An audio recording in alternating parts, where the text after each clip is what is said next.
Great. Well, good morning, everyone, and welcome to this Your Party Hustings for the Central Executive Committee elections. My name is Sam Harney, and I will be chairing this morning's event. So thank you for joining us on this Sunday morning. The purpose of this husting is to give members the opportunity to hear directly from candidates standing for election and to ask any questions before voting. So just a reminder as to the format for today. We're going to follow a standard format which is being applied across all regions. There will be 1 minute of opening statements from each candidate. So you'll get to hear from each candidate for a minute. Then we have 5 questions, which each candidate will have the opportunity to answer. And there'll be between 60 to 90 seconds to answer each of those questions. And then there will be 1 minute closing remarks in reverse order from the one that introductions happen with, to give fairness and parity. So to ensure fairness, timings will be strictly enforced. I will allow a 15-second overrun, but please do try to be as terse and to the point as possible, given the number of candidates that we do have. And our tech wizards in the background will mute people if they do go over by a significant amount. So please do try and stick to the timings that are in question. With regards to the conduct, I have no doubt that this will be a collegiate and comradely event, but just for the avoidance of doubt, we ask everyone to engage respectfully. This is a democratic process and all candidates must be treated equally.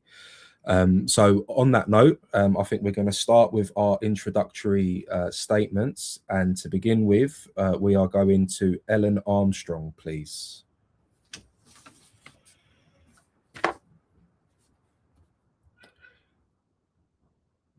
Ellen, can you hear us?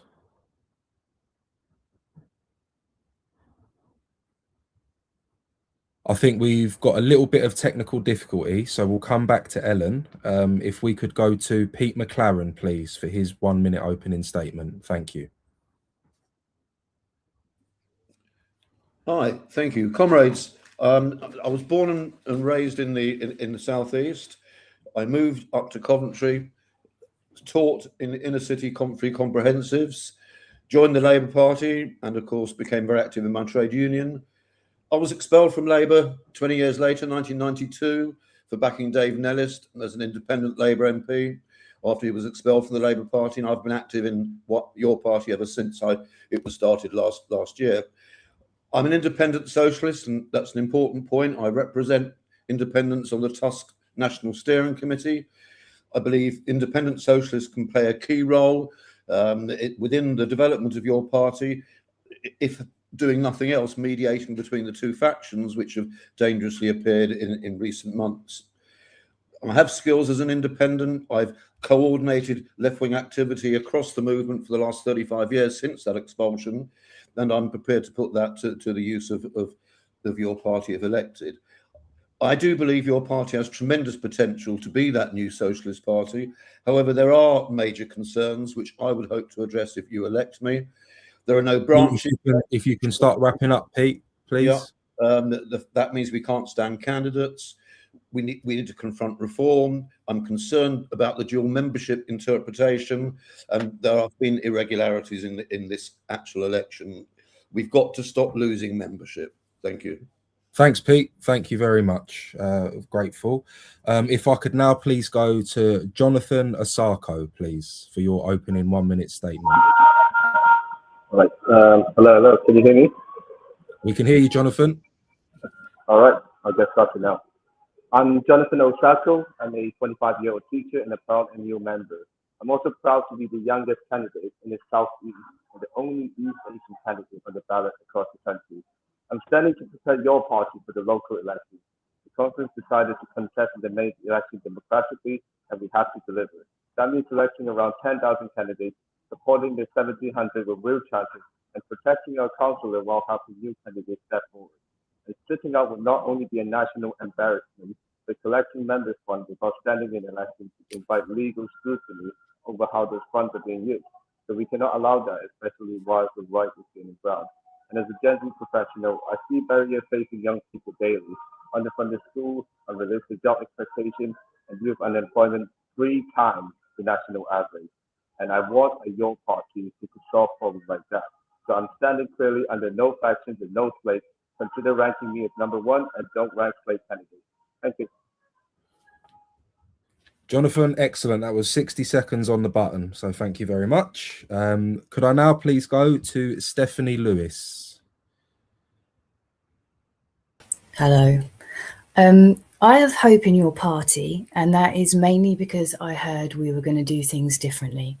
And that is good, because I don't believe that any one of us is going to be able to achieve what we say we are standing for if we solely rely on what once was or what is. I'm interested in building our structures and our processes that ensure we align our actions with our words. Take this, for example. I think by seeing this process, we have learned it's not enough to say that any one person can have a seat at the table.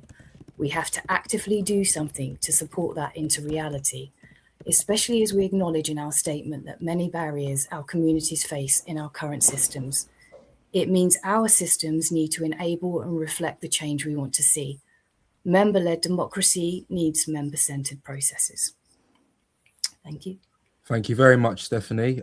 Just to remind other candidates, when you're not speaking, can you please ensure that we're on mute, because there's a little bit of background noise when Stephanie was speaking there. So I think, Ellen, we've redressed your issues. Yes, I'm so sorry. It's working a lot better with the headphones on. No, it's no problem at all, Ellen. If you're happy, could you please give your 1 minute statement? Thank you. Yeah, so I don't think many of you know me yet. I think when I originally came through as a candidate, some people thought I wasn't a real person, which I find really funny, so it was fine.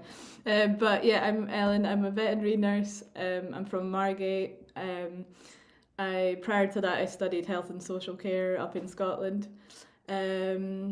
I joined your party because I just kept seeing the news headlines and becoming increasingly upset about the way politics was being run.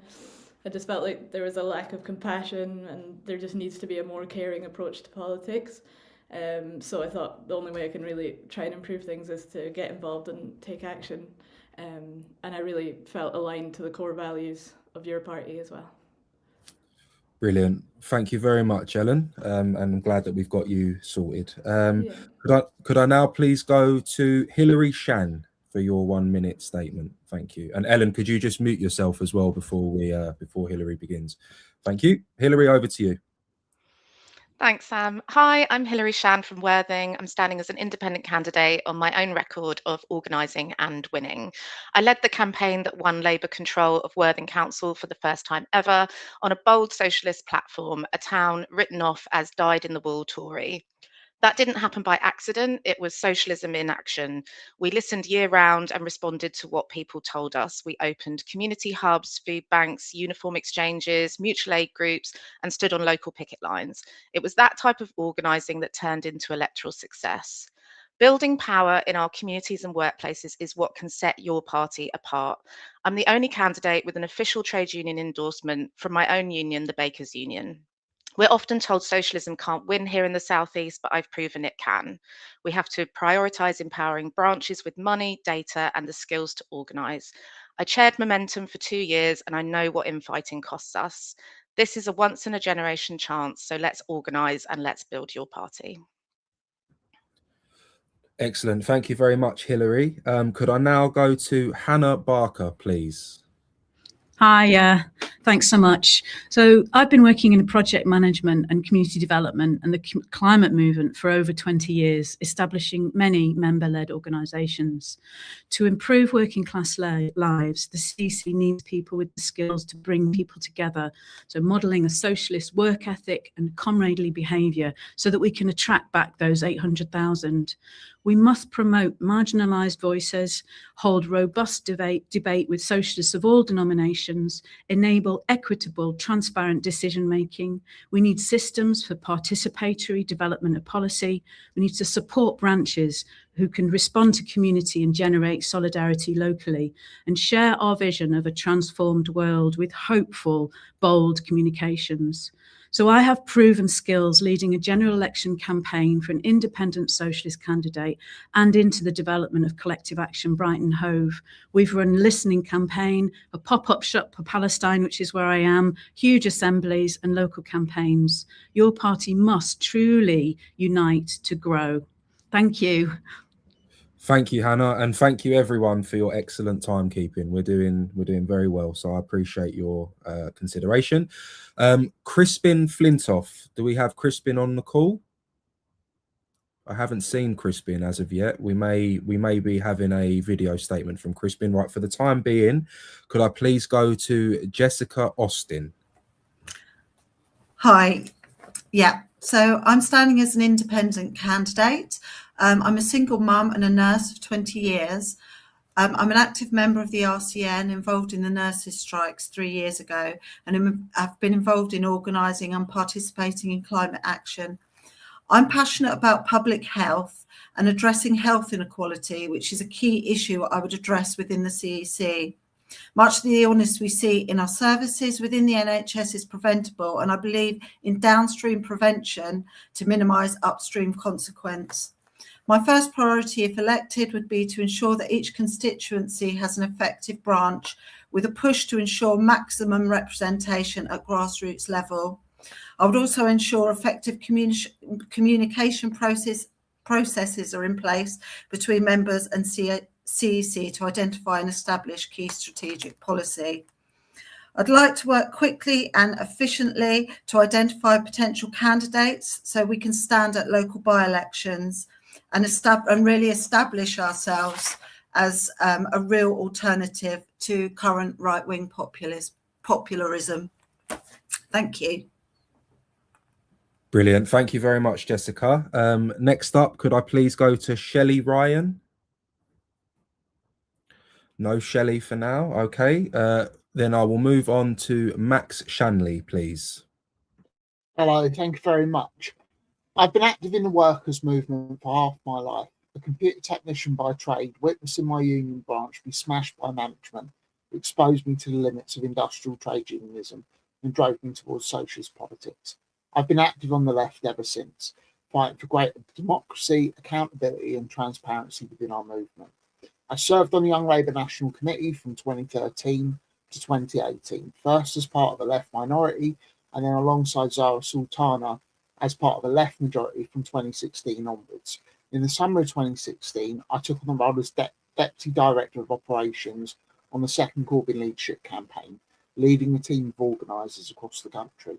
I'm running in this election to deliver to the 850,000 people who registered interest in our party's foundation what they were promised, a mass, radically democratic socialist party of the working class. Your party is already the largest socialist party in Britain since the 1940s. Our ambition must be to make it the largest in British history, a gigantic lever for popular political mobilisation, backing all sections of the exploited and oppressed, and providing a socialist perspective for real change. We need a party capable of not just momentarily tilting the balance of wealth and power in favour of the working class, but permanently turning the world upside down in their favour. I'm standing alongside Max, need to wrap up, please. Yep. You can read my full platform at grassrootsleft.org. Great. Thanks a lot, Max. Apologies to cut you, but we have a very tight schedule. So moving on to Cassandra, please. Cassie, I should say, sorry. Good morning. Thank you for organising this. My name's Cassie Bellingham. I am in Banbury at the very top of the region. I live here with my 2-year-old adopted son, whose dulcet tones you may hear singing Peppa Pig in the background. I apologise. And some cats and chickens. I'm one of the founding members of the North Oxfordshire Socialist Alliance. We've run independent candidates for the last 3 years. It's our 4th year. We're just starting to get organised for that. And I ran as an independent socialist candidate at the last parliamentary election. I'm running with my campaign mate on the many, Shelley Ryan. She faces some disability barriers to accessing a political space like this, but please do read her excellent writings to get a sense of her skill set and the passion she's bringing to the project. I've crucially worked in the NHS and in a lot of governance positions over the course of my career, and that's the bit I'm really interested in bringing. Is we've got a lot of very practical things to set up. I sit on a couple of charity boards. I've run legislative campaigns against some draconian PSPOs and legislation. So I'm bringing all of that skill set, and my main ambition is just to bring that inspiration back to the movement. Thank you. Excellent. Thank you very much, Cassie. And finally, Naomi, please. Yeah, I think I'm unmuted now. Thanks, Sam. Right, I'm Naomi. I'm from Kent. I'm here because, here in this meeting, because we desperately need an unequivocally socialist party that fights the far right in elections, but also in communities. And that's why we need a mass member-led movement, which has to be transparent, accountable, and democratic from the bottom up. I've been a trade unionist for years in the National Union of Journalists and then in the Teachers Union, now NEU. I'm a Jewish campaigner for Palestinian liberation, have been forever. I fought inside the Labour Party to defend Jeremy and all those supporting Palestine. I worked to try and hold the left together after the defeat of 2019. I was elected to the NEC and then expelled. With Ken Loach and others, I've been trying to bring activists together nationwide, initially for the Many network. Now we're working together in the Platform for a Democratic Party. I'm ready for a new challenge. We have a historic responsibility here today. We really need to make this collective leadership work. We've got to unify, overcome division, and work together in good faith to unleash the energy and talent of every member. And we'll see a lot of that on display here today. So thank you for having me. That's me. Thank you very much, Naomi. And I believe that we have a couple of videos, or is that at the end potentially, of our existing candidates who weren't able to join. I think that might be at the end of the session. It is. Thank you to our colleagues on tech who have confirmed that with me. So thank you to all of the candidates who have now made their introductory statements. We have 5 questions that are going to be asked to each of our candidates. The first question is, where do you see your party in a year's time? And I would like to start that by asking Jessica Austin, the first attempt at that, please.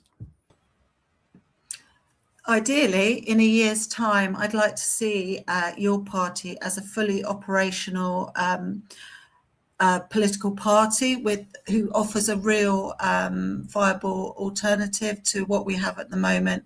A big socialist movement, which is inclusive of everybody, just providing really a very real alternative and functioning well with good communication between members and the CEC, so that we're building policy at grassroots level.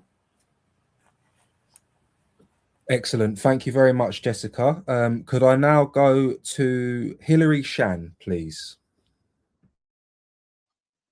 Hi, yeah, thank you. Yeah, in a year's time, I really hope that we will have an established party with branches established all over the country. And really crucially, we'll have really vibrant campaigns at a local level, and that will be feeding into our national policy. I think that's what can really set us apart. We need to be a party that is rooted in our communities and in our workplaces, and that the membership are leading on what our policy will be by talking to our communities and knowing exactly what is facing them. And that funnels up into the conference where all members will be able to debate that. The CEC for me is about stewarding that process. It's about setting the foundations and building the structures for that to happen. And I hope that I can contribute to that. Excellent. Thank you very much. Could I now go to Pete McLaren, please, to answer this first question? Right, yes, thanks. Comrades, I think the key thing is to set up branches so that we can get active campaigning the communities like some proto branches are already doing, but also to stand in elections. I think it's an absolute massive own goal not to have stood in Gorton. I'm not convinced myself we should be supporting the Greens, a party that implements austerity when in power. And it is opposing austerity that I particularly want us to stand in local elections to do. It is possible, as Tusk has shown over the years, to actually, within the law, refuse to implement cuts and start building a campaign of resistance. And that's what I would want your party to start considering doing. No cuts budgets. We should be having local no cuts conferences. That was agreed at conference. Haven't heard of many places where it's happening. I'm concerned that branches have not been set up. They've been in existence for nearly 8 months now. I don't like the 20% rule, and that's one of the first things I would try and get conference to change, the need to have 20% of members to actually form a branch, because I think it'll hold us back and that's of great concern. I'm delighted that the Trade Unions and Socialist Coalition that I represent independent socialists on has started to give authorisation to your party members to stand as candidates in by-elections and will do for this May, but it should have been your party doing it centrally, and that's the first thing I would try and get done within the first 12 months. Thank you very much, Pete. Could I please go to Cassandra Bellingham? Yes, thank you. So if I had an aspiration, it would be recognizing that we all have limited capacity individually, as a movement, as a party.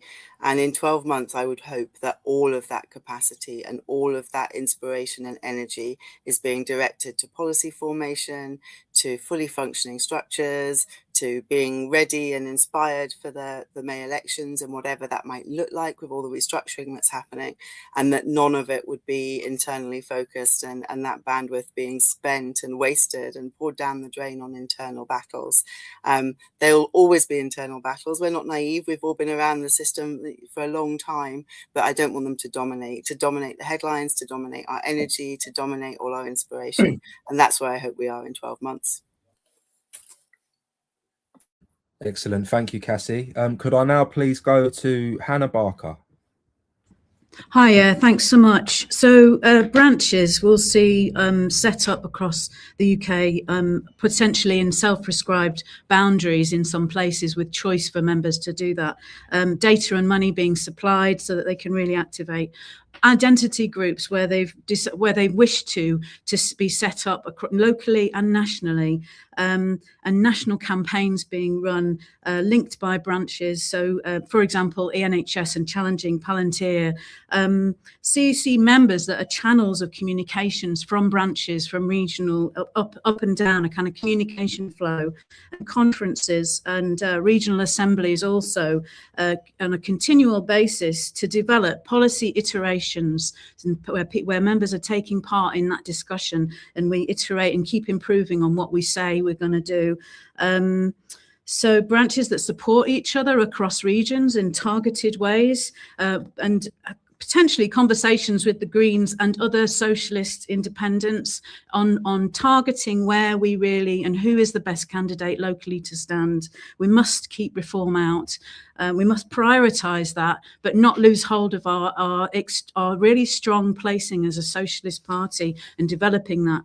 I think we'll be showing leadership and be present on Palestine demonstrations ongoing, and of course across other international crises that are going on, that we have a real presence and a real robust, strong communications, a vibrant social media, putting out loads of content that's exciting and drawing more people in.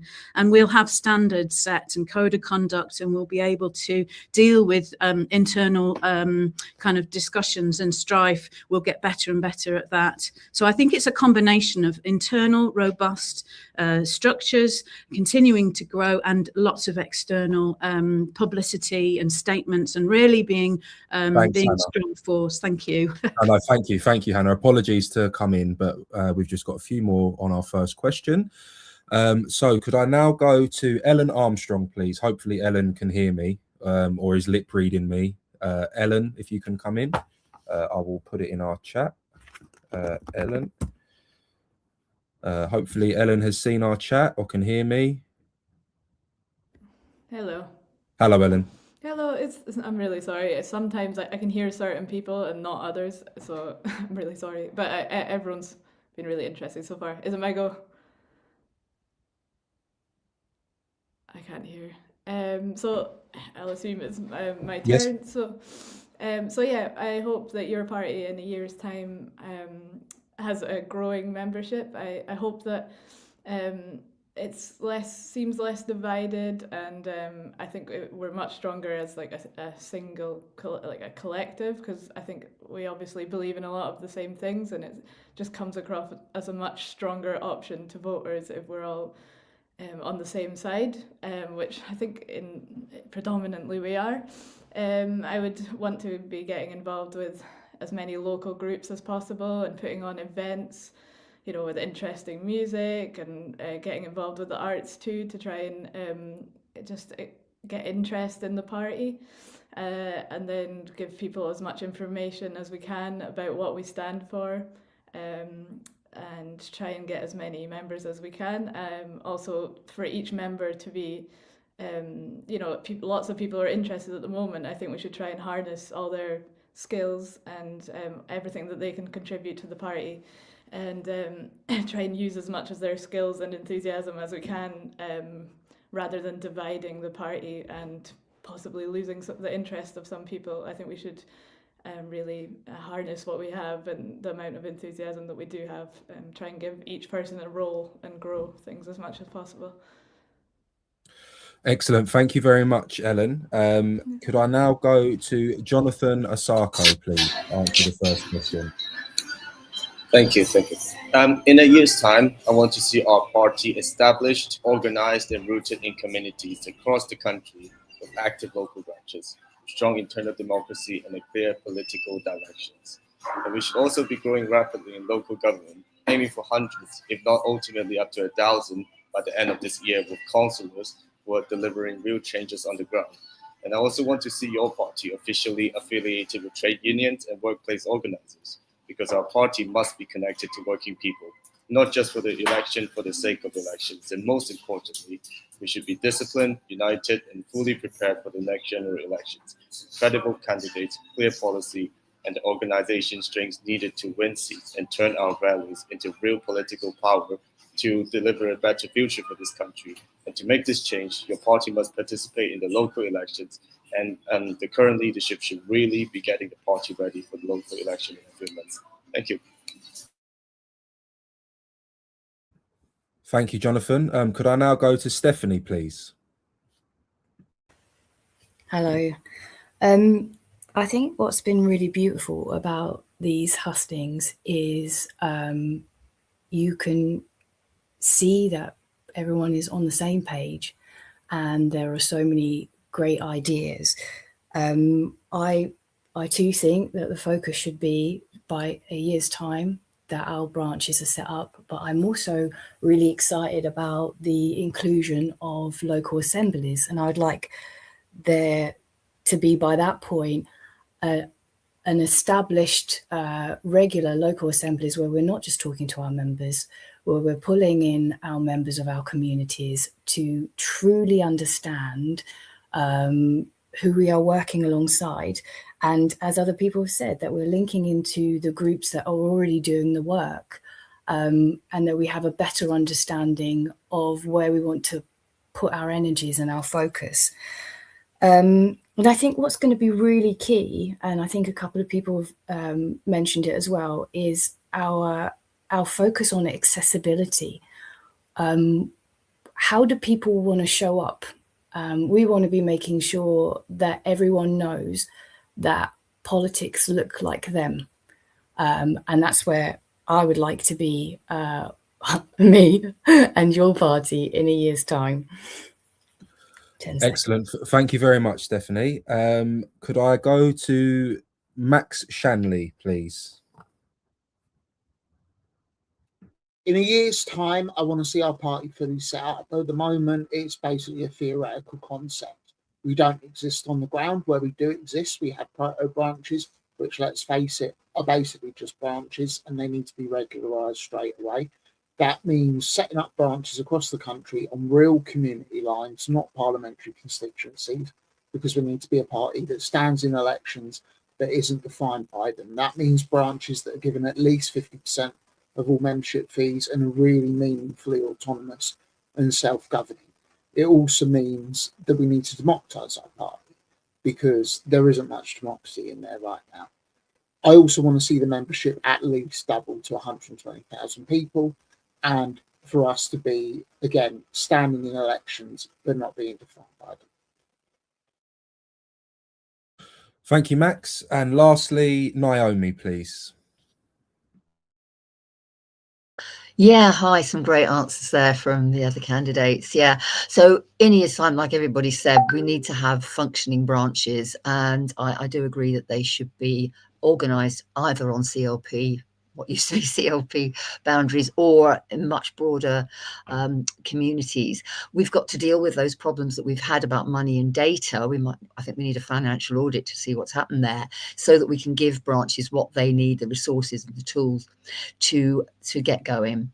We need to be in the communities embedded. So we need to show people that it's us, not Nigel Farage, not Tommy Robinson, who stand alongside them in their daily struggles. And we need to be welcoming to everybody, socialists, of course. We want to be inclusive. We want to be accessible. We've got to win back those 800,000 people and more who showed interest in your party. We need to have had by then a policy conference where motions coming up from the membership can be brought together with expert advice. We'll have to have think tanks working. We'll have to have, real debate going on, vibrant debate and discussion, to produce policies and produce a manifesto which will put us at the centre of the national debate instead of being marginalised, give a political voice to the masses of unrepresented people in this country. We should be out in thousands, resisting the right, campaigning for Palestine. 10 seconds, please, Naomi. Fine, challenging our government's complicity in genocide and all its other horrendous policies. That's where I'd like to see us in a year's time. Thank you.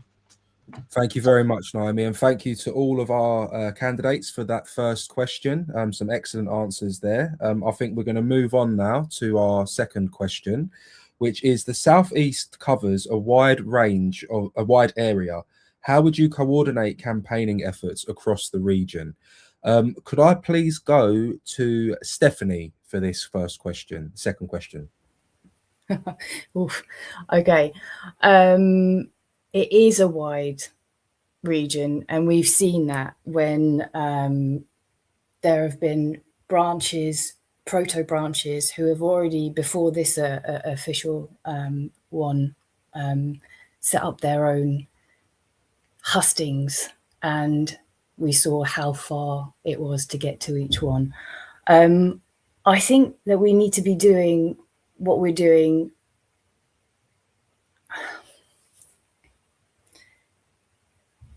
I think it's going to rely really heavily on making sure that we have good processes for our communications.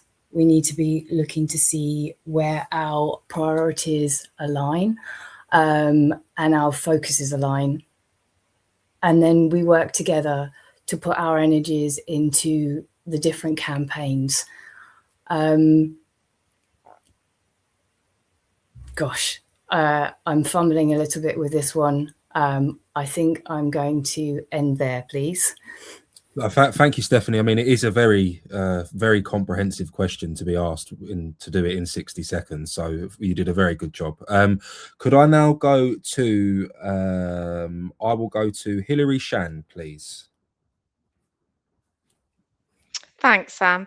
Yeah, it absolutely is a very wide area, and there will be lots of different things that are challenges for different areas. The Southeast contains coastal towns like the one I live in Worthing, but also rural villages, big cities, and each will have their own challenges. And I think the absolute key to this is the branches. And so we need to be setting up branches and empowering them by giving them the data of the members that they have locally, giving them funds, money, so that they can run their own campaigns, and also skilling them up. When we won in Worthing, that was under Jeremy Corbyn's leadership, and at that time Labour had paid staff who were community organisers who came in to really skill up the members to be confident having conversations on the doorsteps, but shaping local campaigns. And that's the real key to this, is that branches need to be empowered to shape their own local campaigns. That's how you engage communities, is by talking about the things that matter to them, whether that's, closure of local health services, whatever, bin collections, whatever it might be, as well as those real big national issues that feed, those local campaigns are what feed up into the national policy. So yeah, for me, it's really just about making sure that branches are empowered all over the region so that they can shape the campaigns that matter to them and their communities. Thank you very much, Hilary. Could I please go to Naomi? Yep, hello there. Yeah, I think it's really a question of building on what we have. This we talked just now about the first year. We've got a lot of work to do from the ground up. So looking at Kent, for example, it's a big county, but only a small portion of this whole region. We've got some small groups of activists who are sort of thinking in terms of how do we go from here, from an embryonic group at somebody's dinner table to a functioning branch. We've got proto branches like Canterbury and Whitstable, for example, and there are others around the county. We're going to need to connect these. We're going to need to build regional coordination. And I don't know to what extent the people who are standing for CEC in each region will be regarded as representatives of that region. I'm not quite clear about that. We'll have to work that out. But insofar as we are, we need to be going around and talking to people. You know, what are the concerns that move people in your area? And as has already been said, assemblies that involve people who are not in the party are vital, as well as involving our own members. What campaigns can we connect together on? Which campaigns are specific to a local area? And of course, what from the centre can we do to promote this kind of development? So it's a big job building from the grassroots up. Members' views are primacy. They will need resources and backing from the centre to make it work. Thank you very much, Naomi. Could I now go to Pete McLaren, please? Hi. Yeah, I really do think it would have been helpful if we'd had more notice of each question, because it does take time to prepare for such a wide one like this. I mean, my initial thoughts are that I obviously agree about the need for branches and how, as I said in my earlier contributions, I think across the region, I mean, yes, the two people elected from this body here today will be to represent the South East. There therefore should be some report back mechanism set up so that whoever we do elect is accountable to the members on a fairly regular basis. And that in itself would bring people together. I'm not convinced about regional organisation myself. I understand that's the method that we're choosing our central executive on. Doesn't necessarily mean that somebody's issues in North Oxfordshire are much the same as mine are on the southeast coast in Ryan Hastings. That doesn't matter though, because you know, the same as it is up with people in the north, in Scotland, in Wales. We're all socialists, we're all part of the working class, and I don't quite understand these kind of artificial divisions. I do, however, believe in working locally very strongly, so it's mixing those two. I'm not sure I would impose strict regional structures on top, but I would have regional assemblies for the delegates to report back to. Thanks a lot, Pete. Could I go to Cassie Bellingham, please? Yes, thank you. So I think that the best way we support our regions is getting the hell out the way. You know, one of the things we experienced in the Labour Party, many of us, is all of the obstructions to actually getting stuff done on the ground. Our local branches, our local communities know what they need. Our job is to remove barriers, is to listen to what is needed, to put in structures and support. I would love to see some internal processes within the party, similar to Strike Map, that maps local campaigns so that local branches and constituencies can feed back the battles they're involved, where their front lines are, and when and where they need support and what they need from us. I think it's more of a listening exercise than an implementation exercise, and we need to be out the way. That's our job, is to make sure we're kicking down barriers for those branches and letting them do what they already know how to do. Excellent. Thank you, Cassie. Could I now go to Max Shanley, please? Hello, thank you. Yeah, so basically we need to ensure that branches are fully funded so that they've got at least 50% of members' fees and that they have access to the data, because branches are the nucleus of our party.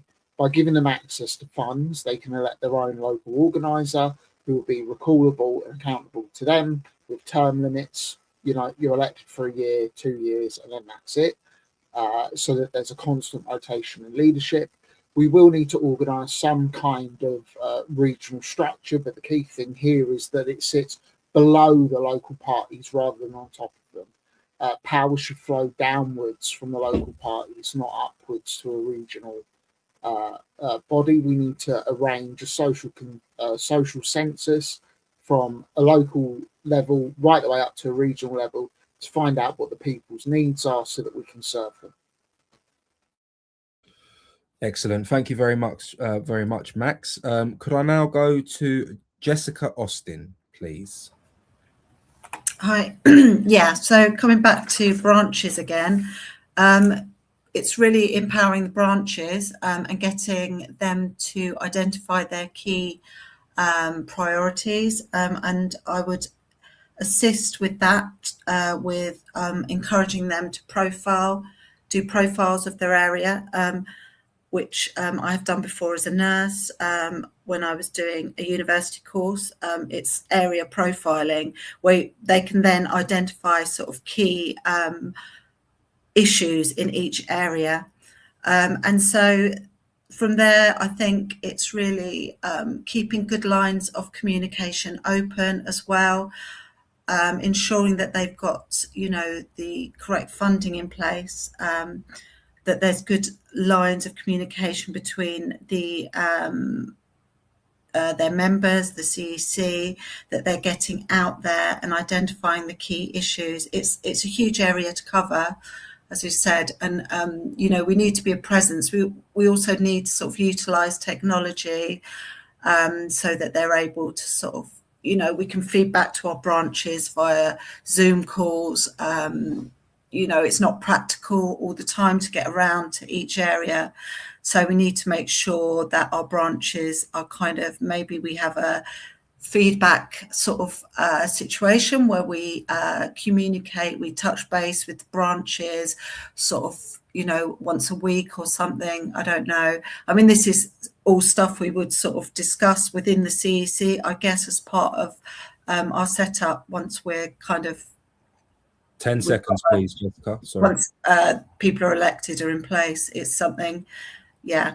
But I think I see communication and empowering branches as the key to covering the area. Thank you very much, Jessica.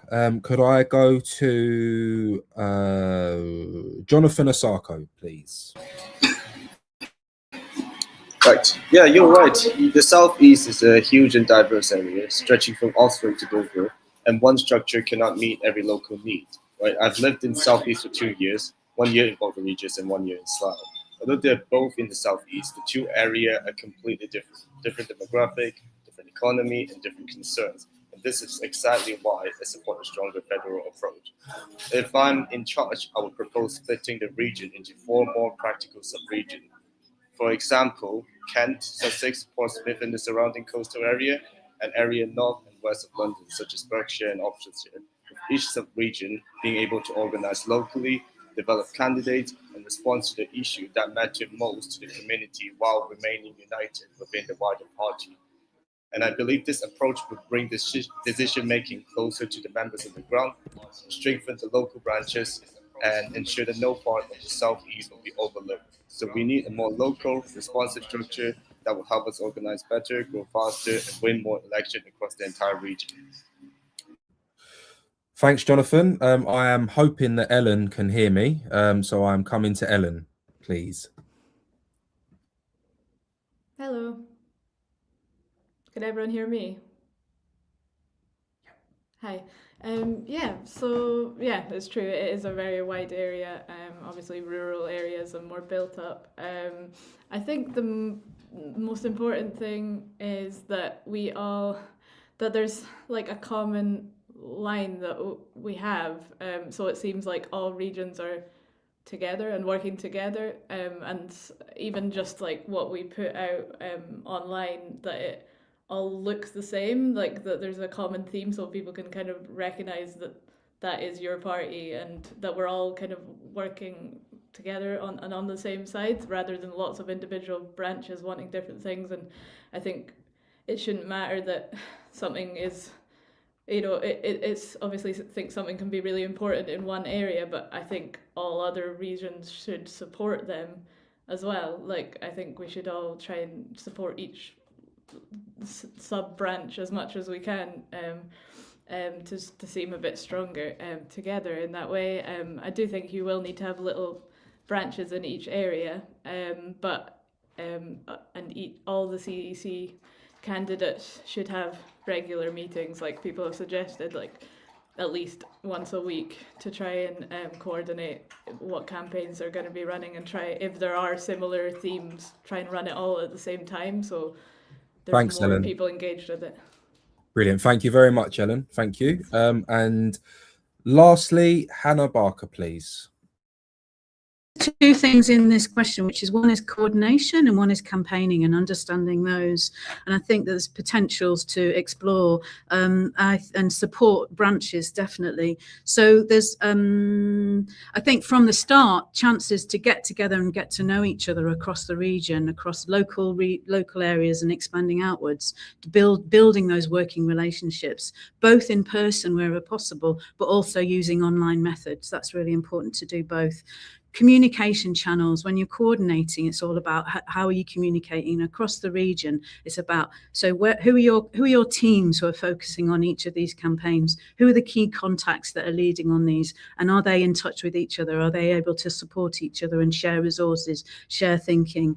So campaigning needs communications, it needs kind of writing policy and explaining what our thoughts are, it needs plans and planning how you're going to get out there, and supporting teams to do that across branches. And maybe some campaigns will just be local, responding to a local need, but there's also in the Southeast particularly, there's loads of chances to link up campaigns and linking up nationally as well. So Southeast Water is a great example of a company we really want to take on, and we can do that, and that can bring us together actually and unite us around a strong, united campaign. There is huge disparity in our region. We've got crises of loneliness, we've got aging population, we've got massive student population. So there's loads of different potential campaigns, and I believe that we can run these, and people can pick up the areas that they're expert in, that they're keen to do, and really run with it.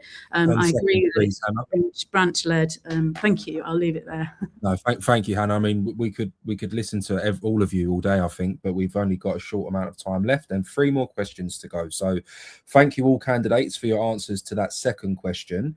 Our third question is from Peter, a member in the Southeast, who has asked, should the party invite trade unions to affiliate? And if so, how urgently should the invitations be made? I think we're going to have some unanimous responses to this one, but I would like to start off with, from one Pete to another, I would go to Pete, please.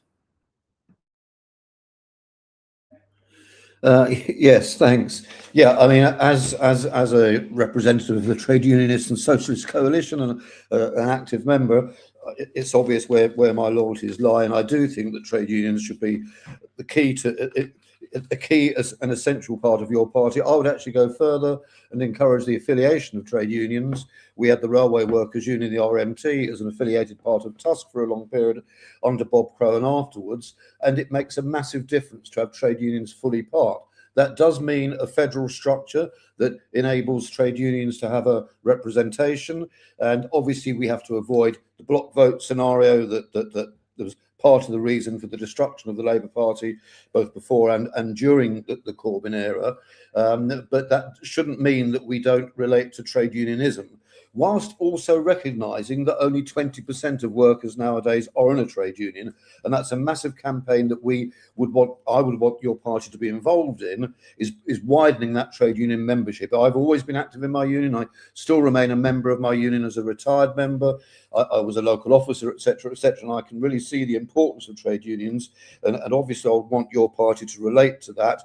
And the question said, and how urgently, I think it's a key part of building your party that it's based firmly within the working class, and part of the working class, of course, is the organised section of our class, the trade unions. Thank you, Pete. Could I now go to Max Shanley, please? Hello. Yeah, look, being a member of a trade union completely changed my life. It's what made me become a socialist in the end, because I came up against the limits of the kind of organisation that you can do at a workplace level. That's not to say that it isn't important. It's deadly important. One of the things I want to see happen is that we have a rank and file workers' movement commission that looks into what kind of relationship we should be having at a grassroots level with the trade union movement. That means having solely rank and file trade union members being on that commission, not trying to do deals with trade union bureaucrats or anything like that. We need to be organising trade unionists as workers in the workplace, organising against the bosses, but also organising against their own unions' bureaucracies. If we don't democratise our unions, we'll never be able to democratise the workplace. These things are essentially tied together. And so that's what I believe we need to be focusing on, as well as growing the movement. I'd like to see in the next 10 years or so us double union membership. Thank you, Max. I mean, I think that's something we can all agree with. Could I please now go to Hannah Barker?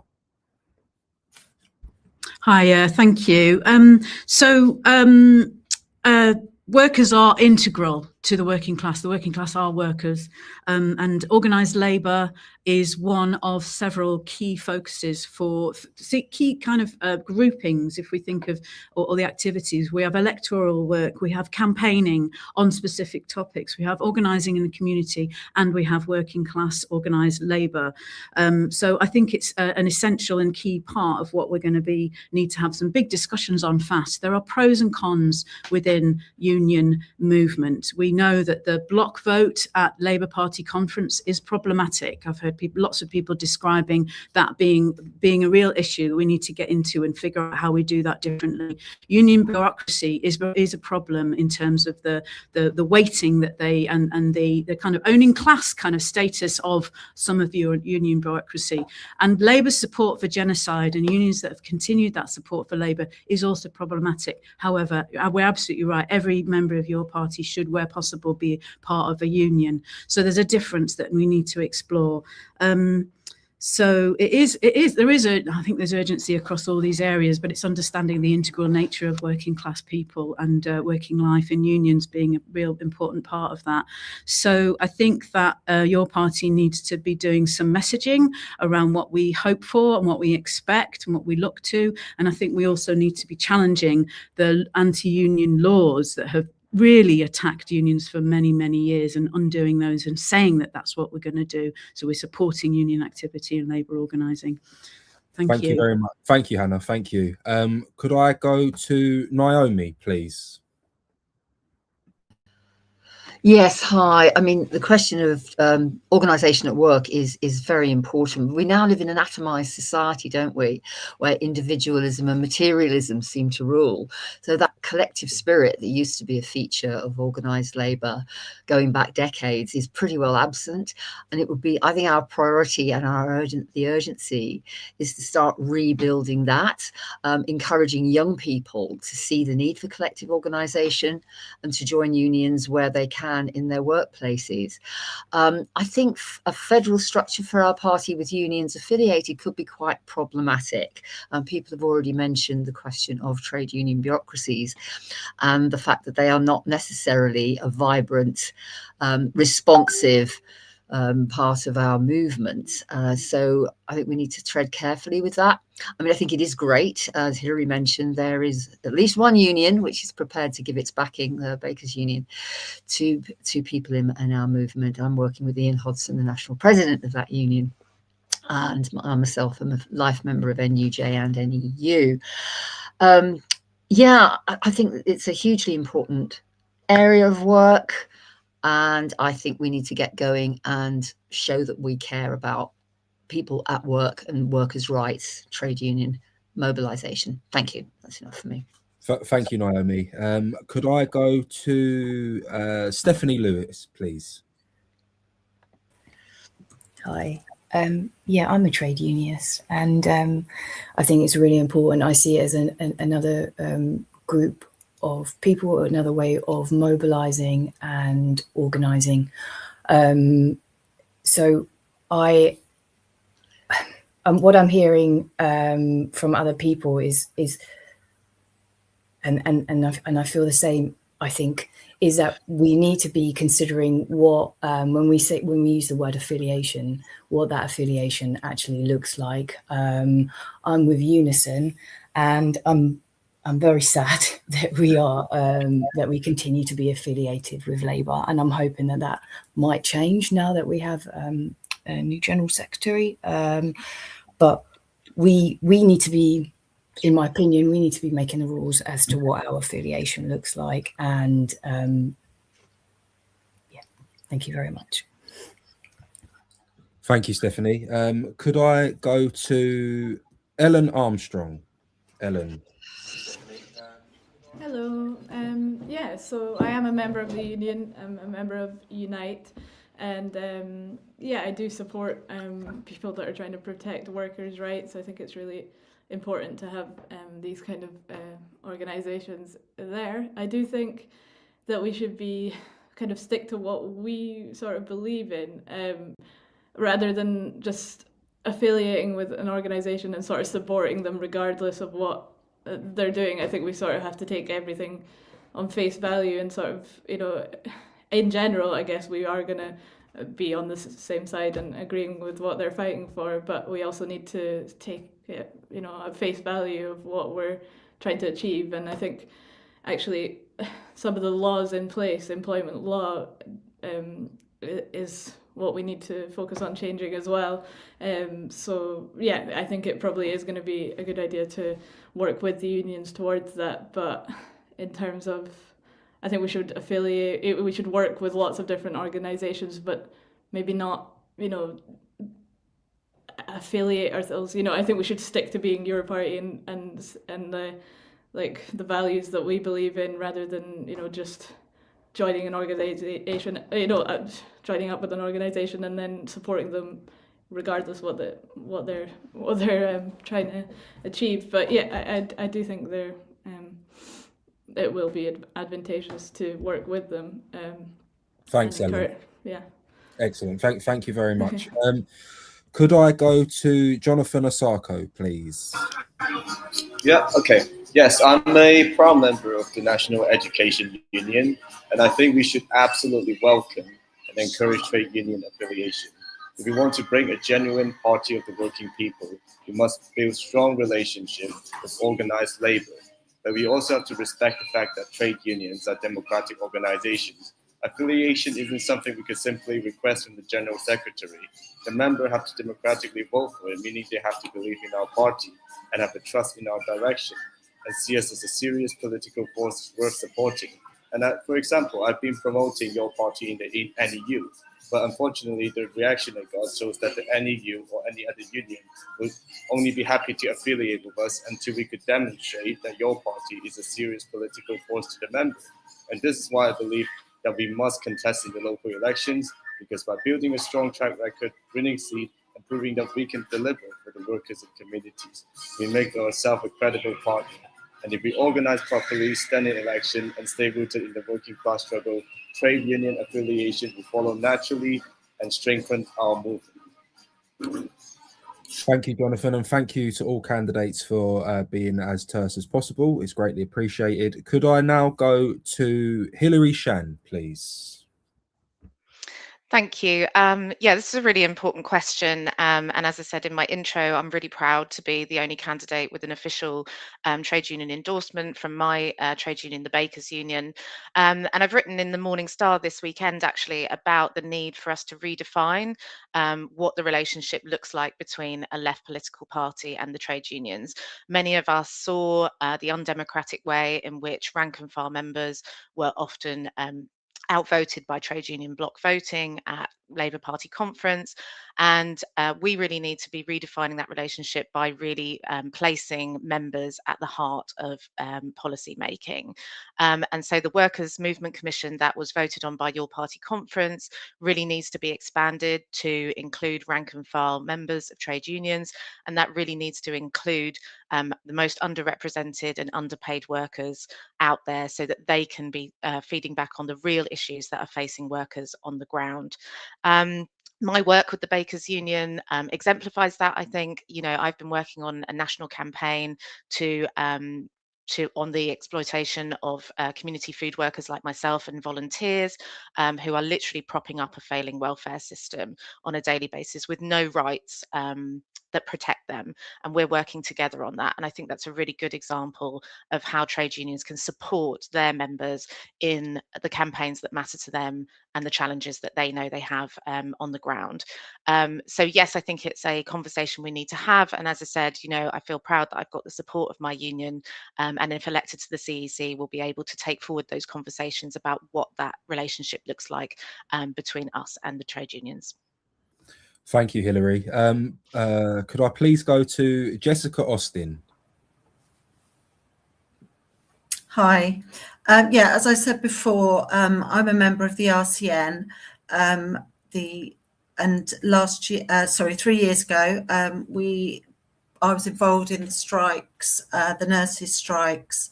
The issue at that time was that we couldn't get to the negotiating table under the Tory Rishi Sunak. He refused to, have conversations around pay, and that was a real issue.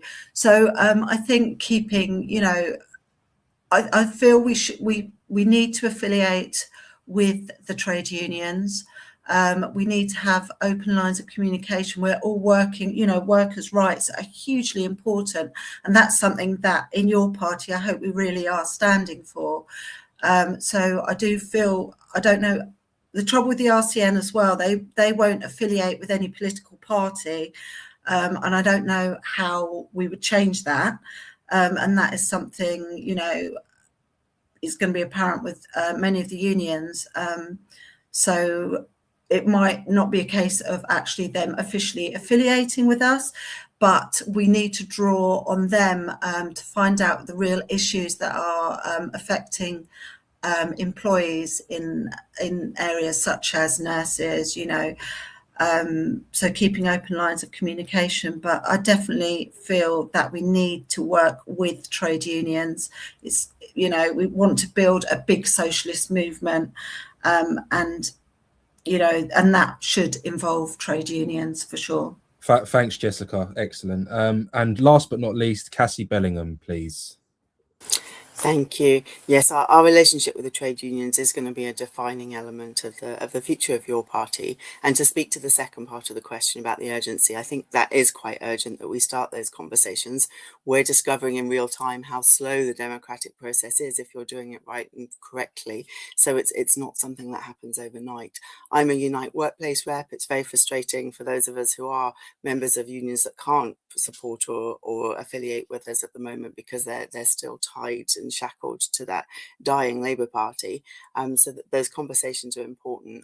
And echoing what lots of other candidates have said, I think it's really important we build our foundations and we build our tent before we let the lobbyists in, even the friendly lobbyists, even the ones that are going to be natural partners in this movement and future struggles. And I feel that the same about the political parties, the other agencies, the other things that we are going to be working with, that are going to be in the tent, that let's not let those conversations dominate what our members want. So finding that balance is going to be a big part of the work going forward, I think, is putting processes in place where all of us are moving together, where trade unions have a voice, where other parties have a voice, but we're not compromised in the way that the Labour Party was. We don't have the same fault lines baked into our foundations and baked into the dough. And I think we have a unique window to make sure we get that right. Excellent. Thank you very much, Cassie, and thank you all candidates for your brilliant answers there. Our penultimate question is, how would you make your party a welcome and an inclusive place for all? Space for all, I should say, sorry. So I'm going to go to Jonathan Osako, please, for this first question. All right. Thank you for having me. So I think one of the key about being welcoming and inclusive would mean that you accept all kinds of people in terms of diversity and inclusivity. So, for example, currently within the CEC, there's remnants from the Labour Party with the consideration of making sure that at least half of the CEC people are women. So I believe we should expand that further because we don't want to be Labour 2.0. So I believe in expanding other protected categories such as ethnicity, neurodivergency, disability, sexual orientation, and sexual identity. So that way you can ensure that when you look at the CEC, you've got a diverse group of people who will represent everyone within the society so they feel welcome in the society. And another point that I would like to add is that I believe that we also need to respect the diversity of voices. And currently what is concerning me is that within both slates, they seem to wish to impose their vision onto the entire political party. And I believe that will not work because different approaches work in different places. And that's the reason why I support the federal structure. And we want to make sure that people with different various political opinion, as long as they are going by the principle within the social within your party, I think they should be allowed to be in there and have an open discussion regarding policy. Thank you. Thank you, Jonathan. I would like to now go to Cassie Bellingham, please.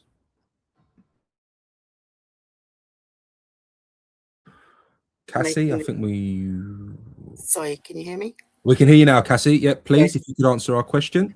Yep, slight delay there for it coming off. Yes, so making an inclusive space is really important, and this is where processes really matter.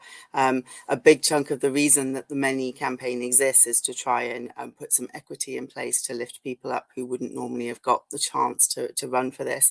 We've got several disabled people, we've got people from rural communities, and getting that right is so important.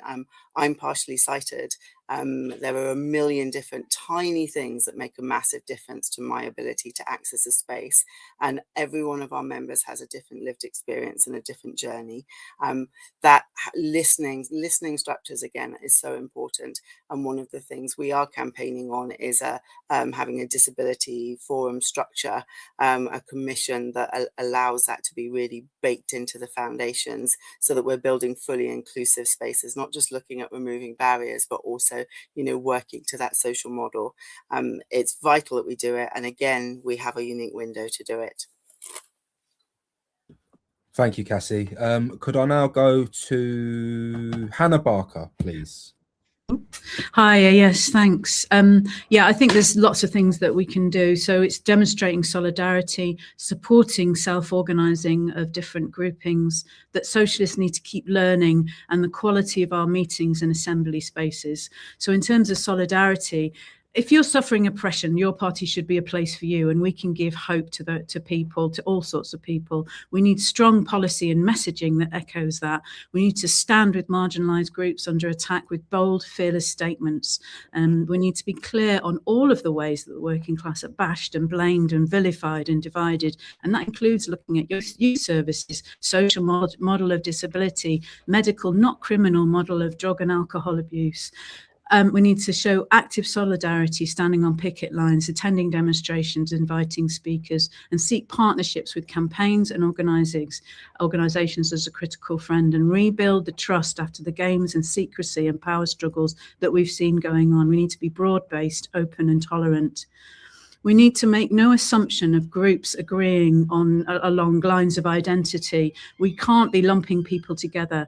We need to be facilitating empowered groups to put forward policy through transparent and robust structures of communication. And we need to keep on learning. We need to look at our internalized oppression. We need to look at our unconscious bias, no assumptions of homogenized groups, and understanding neurodiversity is an excellent example someone else mentioned. And then the quality of our meetings, they have to be inclusive and accessible. We need to take guidance from those communities and be welcoming and warm different spaces. It needs to be safe to disagree, and we need robust, rigorous, comradely debate to demonstrate all of these things. We need to discourage divisive language. Thank you. Thank you, Hannah. Thank you. And I appreciate, comrades, that these are huge questions that 90 seconds is often not enough to do, but you're all doing an excellent job, so thank you. Could I now go to Ellen Armstrong, if she can hear me? If Ellen can hear me. I don't know if the computer is... Ellen, can you hear me? Give a thumbs up. Hello. I think it's really, really important that we are welcoming and inclusive at this point where we're trying to build a movement and build the party up. There's no way we should be excluding any part of our community. So I think ways you might be able to do this is just to diversify in the way that you reach people. Like, I think social media obviously is a huge thing that people use at the moment to get word out there.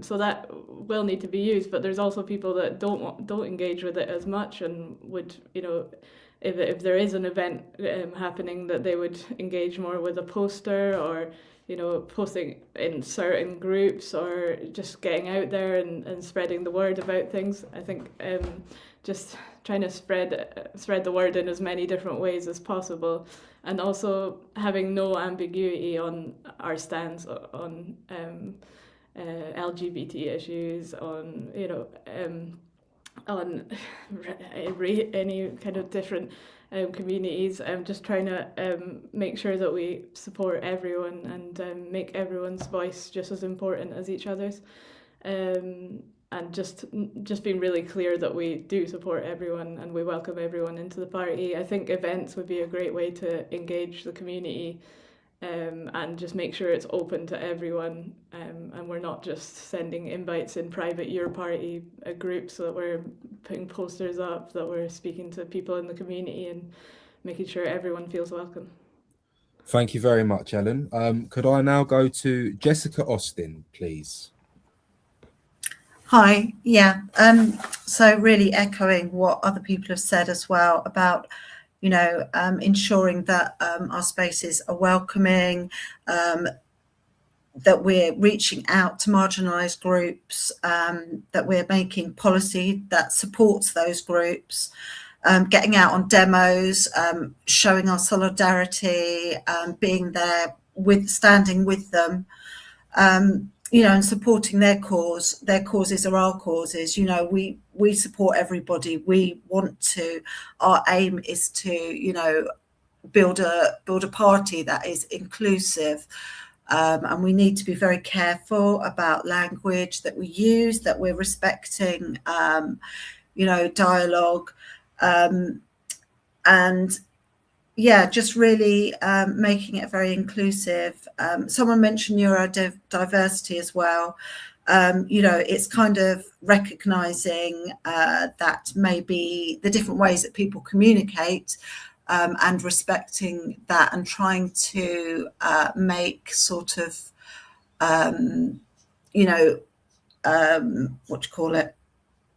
allowing for that. I can't think of the word. Allowing for that, how people like to be communicated with, really listening to people. And just making everything very inclusive. Thank you very much, Jessica. Could I go to Max Shanley, please? Yeah, so there's various things that we could do. I've heard everything that everybody else has said, and I fully agree. I think one of the things we also need to do is make sure that this is a welcoming and inclusive place for socialists of all stripes, from the furthest, most left wing of social democracy, right the way through to revolutionary socialists. We need to be a part of the whole left. On top of that, we need to universalise our processes and procedures, so that we have an established parliamentary authority for the governance of our meetings, so that it doesn't matter whether you're at a local branch meeting, a national working group, or a national conference. Everything is run the same. It's a way of actually democratising things. I think we need to look at establishing organised sections from below rather than from above. We should be encouraging self-activity for marginalised and oppressed peoples throughout our movement, rather than trying to dictate to them how their organisational forms should be, and they should be allowed to be meaningfully autonomous and self-governing. Thank you very much, Max. Could I now go to Stephanie Lewis, please? So I'm a social worker, right? And before I go into an assessment, I am going to be thinking about the things that may have worked before, or what I think might be best.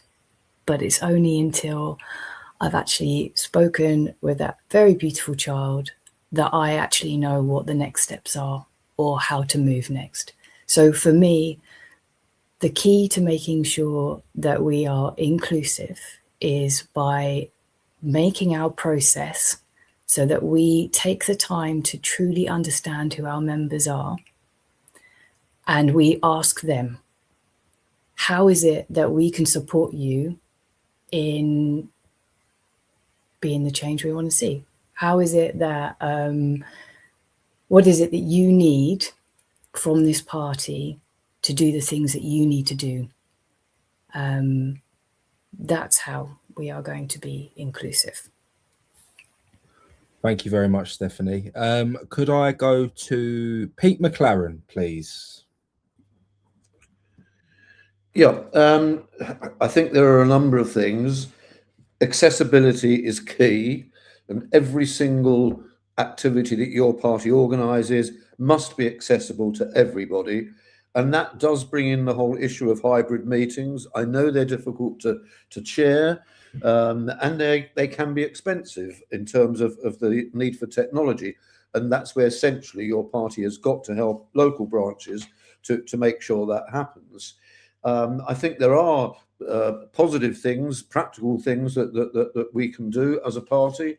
I think mixing the social side with the political side is very helpful in terms of people getting to know each other.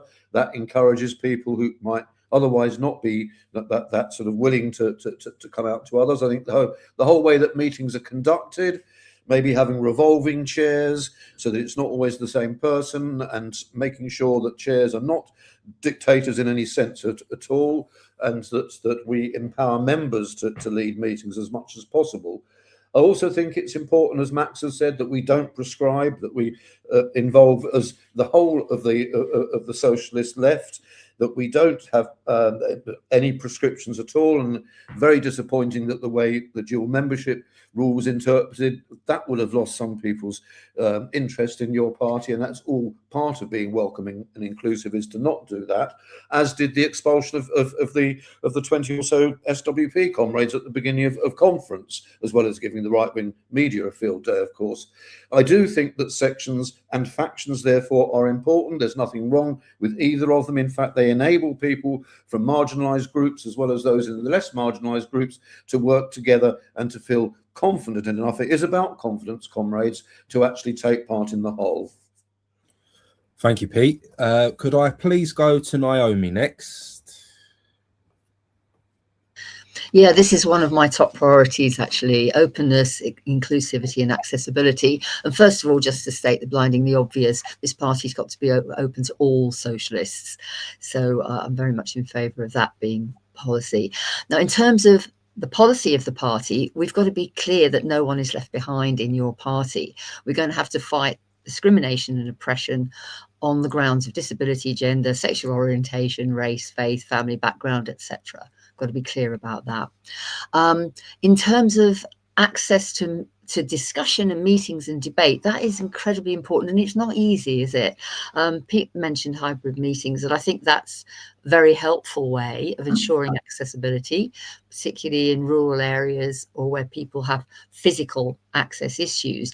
But we're not all computer nerds, and for a lot of people, being expected to engage as we are doing today, unavoidably, via computer is really not an option. So we've got to explore, can we maximise face-to-face local gatherings, assemblies, events that bring people together in fun and engaging ways, not just formal meetings.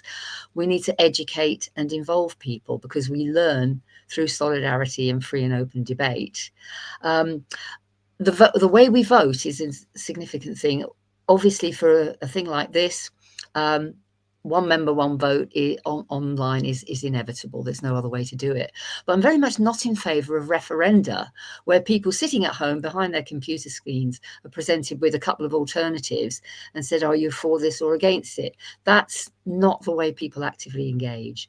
So I just wanted to say, I know I've only got a few seconds, but one thing about sectional representation, as a victim of being defined as the wrong kind of Jew in the Labour Party, so, you know, not part of the Jewish Labour movement, I'm a little bit wary. I think we need to obviously people need to represent themselves in ways that work for them, with some caution. That's all I say on that one. Thank you. Thank you, Naomi. Thank you very much. And last but not least, Hilary Shan, please. Thanks. Being welcoming and inclusive is obviously key, and that means not just welcoming the diversity in our movement, but also amplifying the voices of the most underrepresented.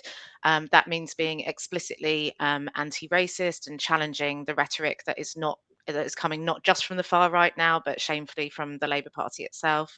I think it means also being explicitly pro-trans rights, fighting for the rights of disabled people, and really crucially, we need to the importance of our elected representatives being held to account by the membership, and having zero tolerance for any elected representative that may articulate views that are at odds with your party policy. On the ground, I agree, having hybrid meetings, making everything as accessible as possible, turning up for our communities on marches and demos, as others have said. But also transparency is really key. The CEC, there has got to be an end to this feeling that there is control from the top that nobody can see. And part of being welcoming and inclusive is having that transparency. And I think we've also got to address some of the toxic culture that has been embedded within your party, sadly.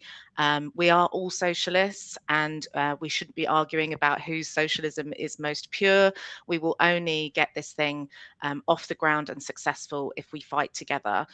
So we have to unite all socialists together and make your party a home for everyone that wants to unite behind that socialist vision.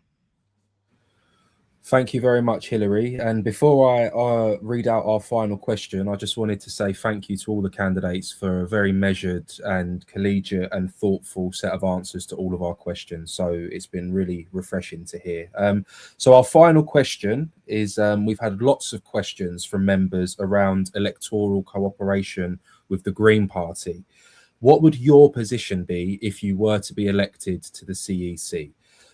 So not an easy one to finish on, but food for thought. So could I please go to Max Shanley to kick us off with this one? I'm not opposed to forming different kinds of electoral alliances, but they have to be formed on a principled basis. We shouldn't be giving unconditional support to anyone, especially not to capitalist parties. You know, we're a socialist party. They have a fundamentally different vision for society, but I have no opposition whatsoever to forming ad hoc electoral alliances as and when needed. Thank you, Max. I would like to go to Hannah Barker, please. Thank you. Yes. So I think that your party has its own unique identity that we're going to be building, and it's going to take us some time. I think what stands us apart from the Greens, which somebody asked in the chat, thought was a great question, is the solidity of our socialism. We are very clear that we're socialists. The Greens are not. We do not. Zach's brilliant, and we love that he's shifting the Overton window. That's where we want to be. But for now, we are not ready to stand everywhere. We're not strong enough yet to stand everywhere. I don't believe that's a good idea. But so in different places, there may be stronger or weaker candidates across a range of different parties on the left. And I believe that local branches and local people should be deciding who to back, and that we take a targeted approach, at least for now. You know, I think decisions need to be made in the moment that we're at, and in the moment that we're at for the next few elections, until we're strong enough. And in different places in the country, we're in different positions. So in Brighton and Hove, for example, the Greens are very strong. We should be talking to the Greens, and we already have been talking with them. How do we build conversations? How do we get to a place where we're having some really good discussions about how do we stand with each other, not against each other? Because in this question, I think is what's important is keeping out the far right. That's essential for communities. So I'm not adverse to to these discussions. I think it's a sensible approach, but I don't think that we have any fear in being exactly what we are, which is proudly socialist, proudly giving a vision for a very different world. And I think that the Greens aren't there. So I think that's what makes us unique. I'm very interested in the idea of what does primary look like locally? Is that possible? Can we explore that? I think there's lots of ideas that we can explore around working with the Greens and other socialist groups. And I think it's an opportunity to challenge and debate with Greens on the things that we disagree on. And when we've built those relationships, we can start to really dig into the questions. So there's questions about NATO, there's questions about internationalism, there's questions about delivering austerity cuts, which the Greens have done. How would we do that differently? How would we really do that differently? So, and I think all of those questions are relevant when it comes to the Greens. Thanks, you. Hannah. Thank you very much. Thank you. Could I please now go to Cassie Bellingham? Thank you. Yeah, so obviously one of the core things the CEC is going to have to do in those first few months is look at the dual membership element. The members have voted for dual membership. The CEC's job is going to be to look at each of these parties on merit and see where those points of difference are and what those relationships look like. I am delighted with what's happening with the Greens. I thought we would have a decade before British politics swung back away from this terrifying march right. To see that happen so quickly is amazing. But there are core points of difference. I'm ex-military, I'm a veteran, I'm sat here partially sighted because of injuries received in Iraq. I've seen the worst of what our international systems can do, particularly as a proxy to the states via NATO. That is a core difference. It's fundamental, it's at our foundations, and it will be a huge part of that discussion and negotiation. I see the space for left pacts, for electoral pacts. I really hope we work together well. I'm delighted to see it, but they're not socialist yet. They're not what we are. That we have a unique offering, and we need to keep that. We need to protect that powerfully. Ultimately, whoever's elected onto the CEC, whatever that membership looks like, are going to be the body that make those ultimate decisions. I think we're going to work a lot with the Greens. I hope it's still in separate tents. Thank you, Cassie. Could I now go to Pete McLaren, please?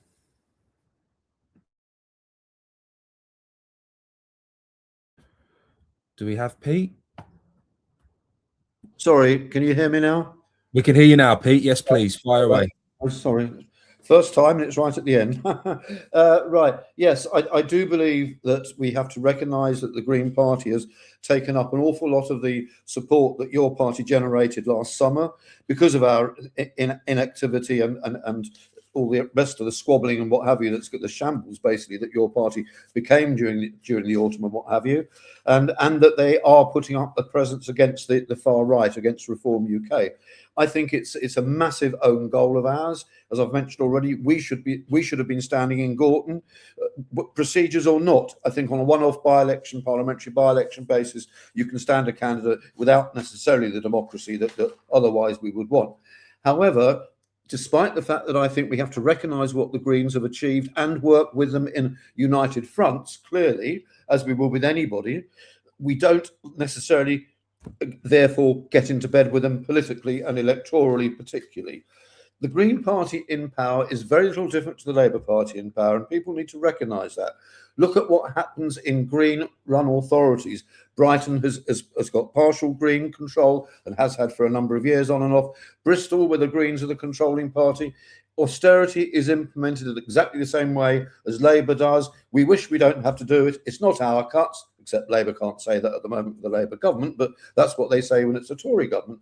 And it's nonsense, because austerity can be opposed. There are reserves, there are special borrowing powers that councils have, and political campaigning is what at the end of the day will change government policy, as it did with the poll tax. I have to say also that the Green Party is never what it says it's going to be. And although it is anti-racist, and although it is campaigning against reform, the deputy leader of the Green Party, let me be clear about the distinction, the deputy leader nationally of the Green Party, Rachel Millward, who's also the joint leader of Wealdon Council in our southeast region in Sussex, is actually supporting the protests, albeit from a different position of the far right, to the closure, to the use, of a former military building to be an asylum seeker accommodation in the town of Crowborough.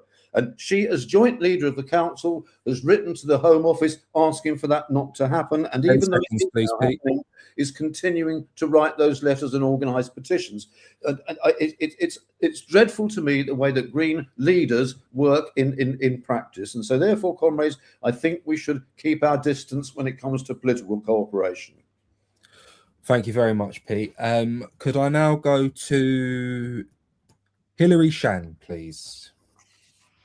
Thanks. Yeah, so I'm chair of the organisation We Deserve Better, which was set up to support progressive candidates in the general election in 2024, and that included Green Party candidates as well as Jeremy in Islington North and other socialist independents. So I do believe that we should form electoral pacts where necessary, and I've had those conversations with Green Party figures, and only a few months ago they were concerned about what your party meant for their support, and they're not as much now, and that's got to be our focus, is getting back to that position. We're not the Greens and we don't seek to be. We will have differences in policies, and that's a good thing. Zara has highlighted the difference in our stance on NATO, for example, and what will set us apart is being rooted in our working class communities and in our workplaces. There will be places where they are better placed to win, and there will be places where we are better placed to win. What matters most is keeping out the far right and reform, and we have to be focused on that together. But ultimately as well, it should be for local members to inform the CEC about their local areas and to make a judgment on cooperation with the Greens. I'm an independent councillor in Worthing. We have a very strong working relationship with our Green councillors and the local Green Party, but that isn't the case for others. And so it's really crucial that there is not a top-down decision that is imposed on local members and local branches. It's got to be for the branches to decide and to inform the CEC about their own areas. Thank you very much, Hilary. Could I now go to Jonathan Osako, please? Thank you. Right, so although we have some differences with the Greens, so that would include our stance on NATO membership, as well as on Labour's cut and austerity, as to support a clear principled electoral cooperation with the party to the left of Labour in order to strengthen the progressive voice and stop the right. So, for example, in Denton and Gorton by-election, I have publicly said and will stick to my statement that the Workers' Party made the right decision to not stand in the election, and I believe we were also right to not stand there, because splitting the vote would have only helped reform. The cooperation must be reciprocal. So if we step aside where others are stronger, we should expect the same respect where our movement have real momentum. So, for example, in the last general election, the Greens stood where West Streeting is standing, and because of that, we have West Streeting instead of Riyad Mohammed. And so because of that, we must have an open, democratic, and member-led movement, not with backroom deals, but smart strategy to win real representation. So while, as long as the first past the poll remain, I think cooperation between progressive forces isn't optional, but it is a necessity if you want to win. Thank you. Thank you very much, Jonathan. Could I now go to Jessica Austin, please? Hi. So in Hastings here we have a Green council leader. So, we would be looking at definitely in this area. We have a lot of high level of deprivation in Hastings. So we would definitely be working with the council and looking at those areas. When you talk to people about the Green Party, when you talk to the working class people, they often, we often see the Greens as being more of a middle class sort of party. Not representing working class people with socialist views all the time. They kind of see them as, a different sort of class level to working class people. So I think that we where they fail in that, we are embedding ourselves and looking after the working class. So I think we're at an advantage in that way. But as others have said, in certain areas, when it comes to sort of by-elections, we need to look at that. Our priority is to keep reform out and to, you know, to fight the far right. So we would need to look at different areas when it came to elections. As Jonathan said, you know, standing down, if Greens have a higher popularity in that area, and it needs to be reciprocated, definitely. So I do see that, you know, we should be working with the Greens. We could also learn a lot from them in terms of how they've kind of marketed themselves and how they've gained so much popularity in recent times. Thanks, Jessica. Could I go to Naomi, please? Yeah, hi. I'll remember to mute myself again at the end this time. Yes, I mean, obviously the priority now is blocking the right, very much so. And the Greens are occupying a really positive position in that respect. And as somebody else has already said, we should be quite grateful to them for that. We also have to build resistance in our communities. That's absolutely fundamental. So I agree with those who said that it must be the local membership of your party who decide, it has to be the grassroots who decide whether it's appropriate to stand candidates in any particular election and how to choose those candidates. And they must be based in those communities. They can't be parachuted in.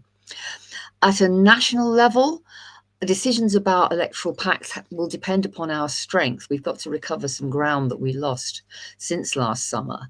And many of our potential members have gone to the Greens, as we know, and there are good people in there. There are even a few good people left in the Labour Party, extraordinarily.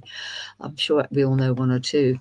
I think our success in defining ourselves as unequivocally socialist will determine to what extent we can stand alone in forthcoming elections. I mean, we have to clarify, what does being unequivocally socialist mean for the economy? I mean, we are in favour of services and key industries being owned and controlled by the people who work in them and depend on them. So that's a key question, isn't it? How are we going to answer Farage on immigration? How do we combat militarism? So lots of things to consider there. Basically, I'm in favour of a pragmatic stance on this. Thank you. Thank you, Naomi. I'm coming to Ellen next, please, if Ellen can hear me.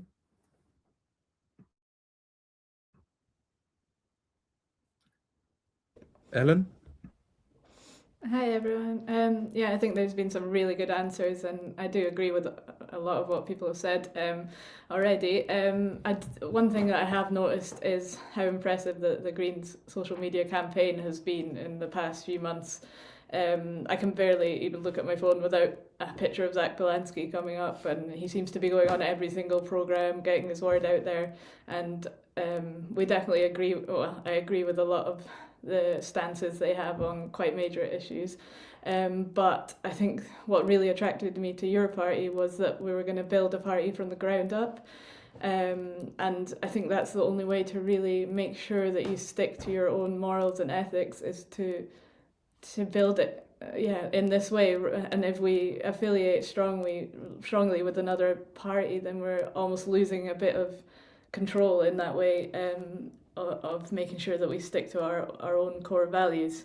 I completely agree with everyone. Keeping the far right out is the biggest priority. So I think if it did come down to a position where it really looked like the Green Party were going to get in, or reform, then it would be better for us to show support to them, but without saying that we were like officially affiliated with them. You can still give, you know, kind words towards them, rather than completely making an official affiliation with them, because I think that we could lose a bit of our power in that way. Thank you, Ellen. And last but not least, Stephanie, please. Hi. I think with... Sorry, Stephanie. Ellen, could you just mute, please? Thank you. I think, Stephanie, you're good to go. Thank you. Oh, can you still hear me now? Because I can't hear myself. I'm. No, we can. Do I still exist? We Brilliant. can hear you, Stephanie. You fire away. Wonderful. So I think as with any of these questions about like we as one person on the CEC, what is our position on this? I feel like our default position should always be to look back to the members and ask them what it is that they're thinking should happen. Like, for example, I don't think that we can have a generalized response to what our relationship looks like with the Greens. I know in our area, we have like a huge concern about the increase of reform.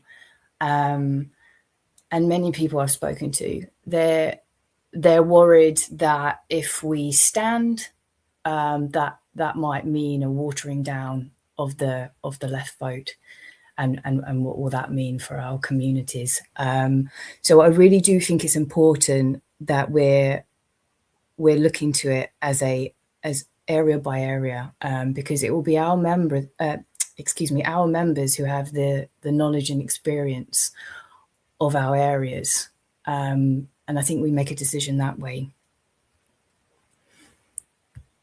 Thank you, Stephanie. Well, thank you very much, everyone. That is all 5 of our questions answered by our brilliant candidates. I hope that our viewers have enjoyed it as much as I have. A very broad and deep conversation. So thank you.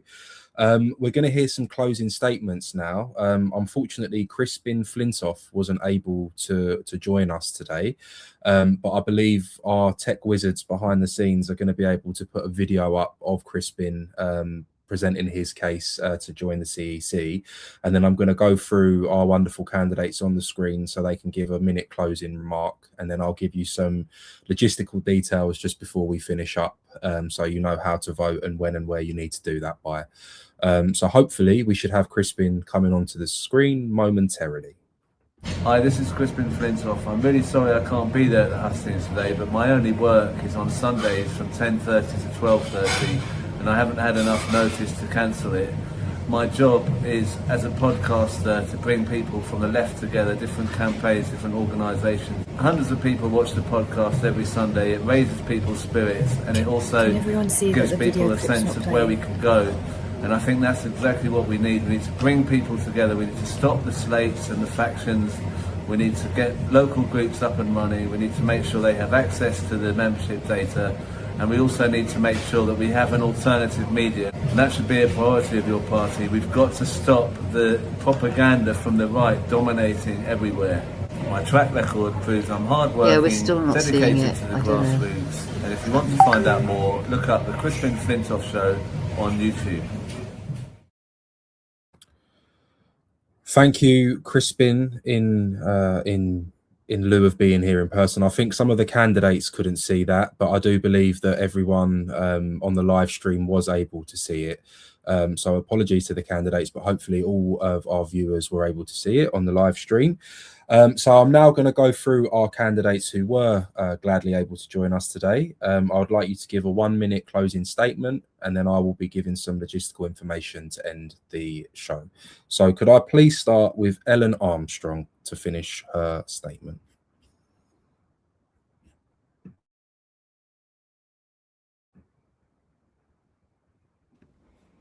Hi there. I just want to say thank you first, just to anyone who did endorse me as a candidate. I would encourage you to vote for me if you want someone who, basically, for me, fairness to everyone in society is my main priority. I think it's something that I would try and bring to the role. I would try and listen to and represent my community in as fair a way as possible, and engage with people from all backgrounds.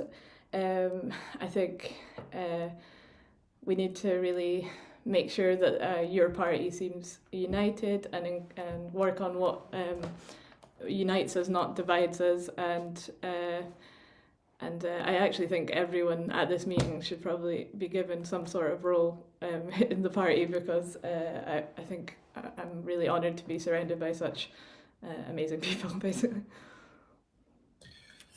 Thank you very much, Ellen. That's a lovely thing to say, and I think we're all in agreement that we've we're sport for choice on this call with some great comrades. So thank you very much.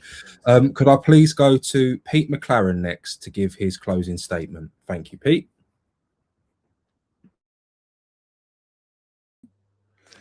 Yes, thank you, comrades, and thank you for organising these hustings. I'd like to know what sort of STV system, single trans vote system, we're using. That's not been explained. It's not helpful as a candidate not to know how to advise the electorate that we're trying to get votes from. There's been enough problems with these elections already. I think that the need for 75 endorsements was ridiculous. MPs only needed 10, and I think we should have had as many on the ballot paper as possible. Doesn't make it complicated. It means that meetings like this may need a slight restructuring, but that shouldn't prevent people from standing. And I think you know that layer even of 75 in a region like this was prohibitive to some people. I think there should have been some degree of thought given as to how much individuals and groups could spend on promoting their candidatures. It's all slanted towards the slates, and let me say right from the start, if I didn't make it clear earlier, I'm not opposed to slates, I'm not opposed to factions. In fact, I very much welcome them, and my call will be to vote for myself, Pete McLaren, as number one, if we get more than one vote, to vote for the grassroots left candidate, Max Shanley, as number two, because our politics are very similar. But I don't know if I can recommend that, and so it's therefore difficult for me to do my publicity, and voting starts tomorrow morning first thing. I really am concerned about the undemocratic way, not just the way the party is functioning, but the way these elections have been organised. I really do. Thank you, Pete, for your final statement. Could I go to Jonathan Osako, please? Thank you. So if I'm elected to the CEC, I will focus on 3 priorities. So building a federal structure, fixing our internal elections, and getting the party ready to win in May. So first, the reason why I support a federal structure is because only then we can respect the diversity of views within our party while keeping us united around shared values.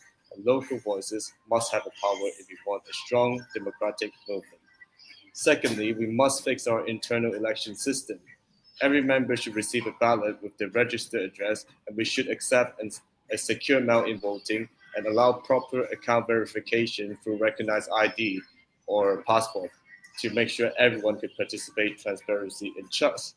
Because unfortunately, with the current system, many people are unable to vote. I was one of the person who was not able to vote in the conference because of a technical error. And finally, if our party is serious about survival and credibility, we must stand in the local election in May. And this is how you turn our value into real political power. So consider ranking me as number 1. And if you want to learn more about my campaign, visit my website, vote.jonathanosako.org. Thank you, everyone. Thank you, Jonathan. And could all other candidates who aren't speaking just make sure you're on mute as well, please? Thank you. I'm now going to go to Stephanie Lewis, please. Stephanie. Thank you. As a member of your party, I believe this has the potential of being a powerful movement, and I see some of what needs to happen is us not just saying to our members, but showing them in our actions that you are the ones to bring change, you are the ones with the power, and politics looks like you. As a social worker, when I speak with my children, I want them to know I believe they can do anything, and that it's usually the systems we have that tell them otherwise. So when I think about who I want to see on the CEC, I want to see people who are going to work together on making our members believe, and we do that by creating process that truly seeks to understand who our members are and how we can best support them to bring in the change we want to see. If we are saying member-led democracy, then we need member-led focus. Thanks for today. Thank you very much, Stephanie. Could I now go to Hilary Shan, please? Thanks. This is a pivotal moment for your party. We can carry on with the infighting, or we can get serious and elect people to the CEC with the skills and experience to steward this party and build it for the membership. Because if we don't, we will fail, and it will be our members and communities that pay the price. I know what it takes to beat the political odds. I've done it in Worthing, a town written off as Tory forever. I also chaired Momentum for 2 years when the left was splintering, so I know what it looks like when organisations are paralysed by division. This isn't about personalities or factions, it's about electing the right people with the skills to take us forward and turn our values into power. I have a record of winning for socialism in the South East. I'm a sitting socialist independent councillor. I have experience of leading a national political organisation, and I'm the only candidate to be endorsed by a trade union. If elected, I'll be an independent, strategic voice focused on building this party for the membership. This is a once-in-a-generation opportunity to build a new member-led socialist party. So let's elect a CEC that is committed to serving the members, not themselves. If you want a party that is outward-facing and built to last, I'm asking for your first preference vote when ballots open tomorrow. Thank you.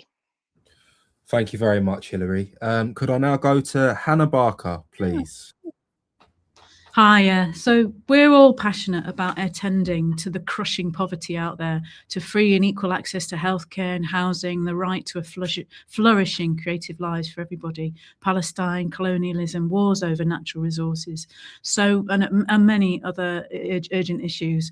That passion matters deeply, but passion alone won't win. Good organising is power. Our liberation is tied together. Whose voices get heard and who gets to shape power is important. The sum of all our voices, all our approaches is far greater. So the skills needed in applying our values to each and every situation as we build this mass electoral and campaigning voice for and with the working class. If elected, I will always prioritise the enablement of maximum member democracy. That means decentralising power, supporting branches and members to lead, and building a party where people are trusted to organise, influence and decide together. This party will only be as strong as our ability to work together, and that's where our real power lies. Thank you so much. Thank you very much, Hannah. Could I now go to Jessica Austin, please? Profess to having a wealth of experience, but what I do hope to bring is an enthusiastic viewpoint, drawing on my extensive skills and understanding of people, utilising my ability to listen, empathise, and to understand their needs. I want a CEC that works and listens to the people that it represents, an inclusive socialist movement that works for people like myself who have been monumentally failed by the current system. We all need to work together for the greater good, and I hope for a CEC that will listen to its members and represent them. Thank you. Thank you, Jessica. Thank you very much. Could I now turn to Max Shanley, please? Thank you very much. This is a really important election. It will decide the future of our party and hopefully also the future of our country. The tasks ahead of us are great, but I think together we can build the kind of party needed to aid and abet the working class in their own emancipation and to liberate this country and the world from the tyranny of capital. The tasks ahead of us are big, as I've said, but we have the power amongst our membership to do the kinds of things necessary to change this world. But we can only do that if we do it together and we do it in a democratic way and we try and build bridges between the different branches of our movement. Please vote Max Shanley number 1 and vote for any independent, whether it be Naomi Wimborne-Idrisi or Pete McLaren or Hannah Barker or Hilary Shern, up and further down in your preferences. Thank you very much. Thank you, Max. Could I now turn to Cassandra Bellingham, please? Cassie Bellingham. Thank you.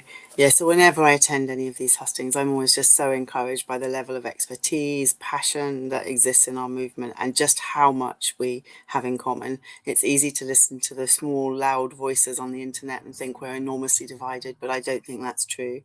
The Many campaign is looking to get us outward focusing, outward on policy and ensure those battles that we will have to face, we all know that, don't dominate the headlines and don't dominate all of our energy and resources. We've talked a lot about inclusion today, so can I please ask you to take a few moments to put that into practice and take a few minutes to read Shelley Ryan's videos and comments and statements. Disability to access a space like this shouldn't mean that voice and that skill set isn't heard. I hope that I had the honour of serving on the CEC with some of you, and I hope that you will consider the menu when you're making your selections. Thank you. Thank you, Cassie. And yeah, just to echo what you've said, it was a shame Shelley wasn't able to join. So if you can spare a couple of moments to have a look at her proposal, that would be greatly appreciated. And lastly, Naomi Wimborne-Idrissi, please.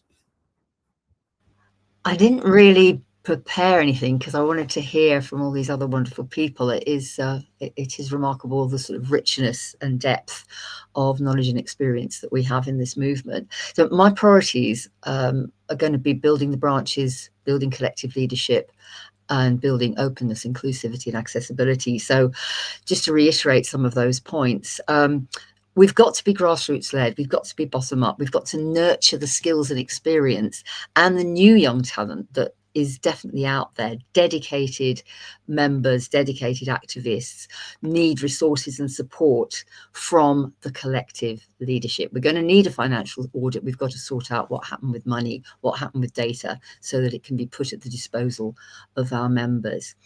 Where are we now? Yeah. So building that collective leadership, it does mean doing something new in our movement.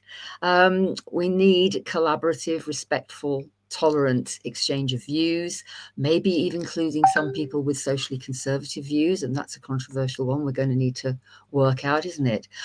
We've got to have transparency, so every decision at every level has to be open to member scrutiny. We've got to be accountable. So that means party officers and elected representatives are answerable to members, recallable, no positions for life. I've seen the message, Sam, thank you. Democratic, conference is sovereign. The CEC does not make policy, it implements and facilitates. It's members who debate, discuss, propose and decide. So please follow me on social media and the platform for a democratic party, which I'm part of. I'd be grateful for your votes and for others who support the principles I've outlined. Thank you. Thank you very much, Naomi. And once again, that brings us to the end of our session today. I just wanted to say thank you so much to all of our candidates, both here and who weren't able to join as well. Everyone here has said about how they feel hopeful after this meeting, and I think we can all agree that with people like this, we do have a chance moving forward. So thank you very much. Just a few things from me to close. So I think Pete alluded to this, but just so everyone is aware, voting for the CEC opens tomorrow, Monday the 9th of February, and runs until Monday the 23rd of February. You can find out more about the CEC elections, including all the candidates standing in the South East and public office holders role, at yourparty.uk/CEC elections. That's yourparty.uk/CEC elections. Please remember, in order to vote, you must have verified your account. And you can do this at yourparty.uk/verify. That's yourparty.uk/verify. So thank you all very much for coming today. It's been a real pleasure to have chaired this meeting, and good luck to all of our candidates, and see you on the other side, comrades. Thank you. Thank you. Thank you. Thank you very much.